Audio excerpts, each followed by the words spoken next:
அருணகிரிநாதர் ஏன்னா முருக பக்தர்கள் நிறைய சோதனைக்கு உட்பட்டு தான் முருகரை வணங்குவாங்க. அந்த பக்திக்குள்ளே போவாங்க. அது அந்த மாதிரி ஒரு ஆட்களுக்கு சொல்கிறேன். அருணகிரிநாதர் பெரிய செல்வந்தர் குடும்பத்தில் பிறந்தவர். அவருக்கு இல்லாத கெட்ட பழக்கமே கிடையாது.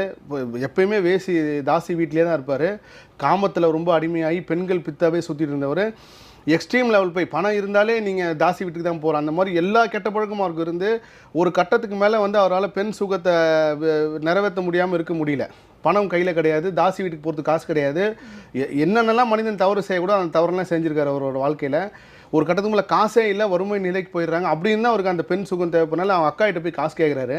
அக்கா கிட்ட போய் காசு கேட்கும், அக்கா சொல்கிறாங்க என்கிட்ட காசு கிடையாதுரா, அப்படி உனக்கு இந்த சுகம் வேணும், உயிர் அப்படி தான் நீ வாழ்ந்த உயிர் வாழ நீ என்ன பயன்படுத்துக்கிற மாதிரி சொன்னால் அவருக்கு ஒரு பெரிய ஒரு ஞானம் வருதுச்சா, என்னடா இவ்வளோ கேவலமான பிறப்பாக நம்ம வாழ்ந்துருக்கோம், இவ்வளோ மோசமான லெவலுக்கு நம்ம போயிட்டோம் அப்படின்ட்டு இனி இந்த உயிரே வேணான்னு சொல்லி திருவண்ணாமலை கோபுரத்தில் நின்று தற்கொலை பண்ணிக்க போகிறார்.